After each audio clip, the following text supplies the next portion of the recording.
আসসালামু আলাইকুম। আজকের ভিডিওতে আমি আপনাদেরকে দেখাবো যে কিভাবে আমরা your Google ads account was cancelled due to no spend এই প্রবলেমটা আমরা কিভাবে সলভ করতে পারি। তো আপনাদের যাদের গুগল অ্যাডস অ্যাকাউন্ট আছে তো আপনাদের এরকম প্রবলেম কিন্তু ইন ফিউচার আসতে পারে। তো এই প্রবলেমটা কেন হয় সেটা আগে আলোচনা করি। তো আপনাদের যদি গুগল অ্যাডস অ্যাকাউন্ট থাকে এবং আপনারা যদি সেখানে টানা 15 মাস কোনো কাজ না করেন তাহলে কিন্তু গুগল অ্যাডস থেকে অটোমেটিক্যালি সে অ্যাকাউন্টটা ক্যান্সেল করে দিবে বা ইনঅ্যাক্টিভ করে দিবে। তো সেক্ষেত্রে আপনাদের এরকম একটা মেইল আসতে পারে এবং সেখানে লেখা থাকবে your Google ads account was cancelled due to no spend, এবং এখানে এটাও লেখা আছে যে আপনাদের যে গুগল অ্যাডস অ্যাকাউন্ট সেটা অটোমেটিক্যালি ক্যান্সেলড হয়েছে, একটা ডেট দেয়া থাকবে এবং সেটা 15 মাস ব্যবহার না করার জন্য। তো এটা হলে কিন্তু টেনশনের কোনো কারণ নেই, এটা খুব সহজেই সলভ করা যায়। তো এই প্রবলেমটা বা এই মেইলটা দেখলে কিন্তু যাদের ইউটিউব চ্যানেল আছে বা যাদের গুগল অ্যাডসেন্স অ্যাকাউন্ট আছে তারা কিন্তু ভয় পেয়ে যেতে পারেন। তো আগেই বলে রাখি, গুগল অ্যাডস এবং গুগল অ্যাডসেন্স এটা কিন্তু দুইটা ডিফারেন্ট জিনিস, একটার সাথে কিন্তু আরেকটার কোনো সম্পর্ক নেই। তো এরকম যদি মেইল আসে তাহলে কিন্তু আপনাদের যে মনিটাইজড চ্যানেল বা যেই চ্যানেল থেকে আপনারা আর্ন করছেন সেটার কিন্তু কোনো ইফেক্ট পড়বে না। তো এটা আবারও বলে রাখি, অর্থাৎ আপনাদের যদি এরকম মেইল আসে যে your Google ads account was cancel due to no spend, এটার সাথে কিন্তু আপনাদের গুগল অ্যাডসেন্স অ্যাকাউন্টের কোনোই সম্পর্ক নেই। তো আমি আপনাদেরকে দেখাচ্ছি, এটা হলো গুগল অ্যাডসেন্স, যেখানে আপনাদের ইউটিউব চ্যানেল যদি মনিটাইজ থাকে সেই আর্নিংটা এখানে আসবে।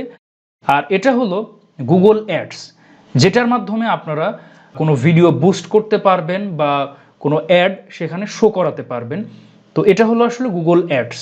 তো এই গুগল অ্যাডস এবং গুগল অ্যাডসেন্স এটা কিন্তু দুইটা ডিফারেন্ট জিনিস। তো আমাদের যে প্রবলেমটা হয়েছে সেটা হলো আমার গুগল অ্যাডস অ্যাকাউন্ট ক্রিয়েট করেছিলাম কিন্তু এখানে আমি টানা 15 মাস কোনো কাজ করিনি, যার ফলে এটা অটোমেটিক্যালি ইনঅ্যাক্টিভ হয়ে গেছে। এবং এখানে দেখতে পাচ্ছেন যে your account isn't active, your ads aren't running because your account has been cancelled. তো আপনারা যারা গুগল অ্যাডস নিয়ে কাজ করেন তো অবশ্যই চেষ্টা করবেন রেগুলারলি কাজ করার, অর্থাৎ এভাবে টানা 15 মাস যদি কাজ না করেন তাহলে কিন্তু এরকম ইনঅ্যাক্টিভ বা ক্যান্সেলড হয়ে যেতে পারে। তো এটার সাথে কিন্তু আপনাদের ইউটিউব চ্যানেলের মনিটাইজেশনের কোনো সম্পর্ক নেই। তো এটা যদি আপনাদের পুরো ক্যান্সেলড হয়ে যায় তাতেও ইউটিউব মনিটাইজেশনের কোনো ইফেক্ট পড়বে না। তো এটা নিয়ে আসলে টেনশনের কোনো কারণ নেই। তো এখন আমি আপনাদেরকে দেখাবো যে এই প্রবলেম হলে আমরা কিভাবে সলভ করতে পারি। তো প্রথমে আপনারা আপনাদের গুগল অ্যাডসে চলে যাবেন। তো আপনারা যদি গুগল অ্যাডসে চলে যান তো আপনারা ঠিক এরকম একটা ইউজার ইন্টারফেস দেখতে পারবেন। তো এখানে দেখতে পাচ্ছেন রিঅ্যাক্টিভ লেখা আছে, এখানে ক্লিক করে আমরা রিঅ্যাক্টিভ করা সে অপশনে চলে যেতে পারি। আর অবশ্যই আপনাদের খেয়াল রাখতে হবে আপনারা এই গুগল অ্যাডসের অ্যাডমিন কিনা সেটা। আপনি যদি অ্যাডমিন না হন অথবা আপনার যদি এই গুগল অ্যাডসে অ্যাক্সেস না থাকে তাহলে কিন্তু পারবেন না। তো আপনারা অবশ্যই চেক করবেন অ্যাক্সেস অ্যান্ড সিকিউরিটিতে আপনারা এখানে অ্যাডমিন কিনা বা এখানে আপনাদের অ্যাক্সেস আছে কিনা। তো এখন আমরা রিঅ্যাক্টিভ করতে গেলে যে কাজ করতে হবে সেটা হলো আমরা সরাসরি রিঅ্যাক্টিভ এই অপশনে ক্লিক করতে পারি। এই অপশনে ক্লিক করলেও আমাদের রিঅ্যাক্টিভেট করার অপশন কিন্তু আমাদের নিয়ে চলে আসবে। তো দেখতে পাচ্ছেন আমাদের কিন্তু রিঅ্যাক্টিভেট মাই অ্যাকাউন্ট এই অপশন কিন্তু চলে আসছে।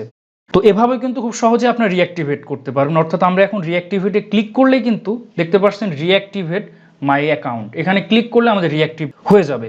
কিন্তু বাই চান্স আপনাদের এই যে একটা নোটিফিকেশন এটা যদি হাইড করা থাকে তো সেক্ষেত্রে কিভাবে এই প্রবলেমটা সলভ করবেন। তো সেক্ষেত্রে আপনারা যে কাজ করবেন সেটা হলো টুলস অ্যান্ড সেটিংস এখানে চলে যাবেন, তারপরে প্রিফারেন্সেস এখানে চলে যাবেন।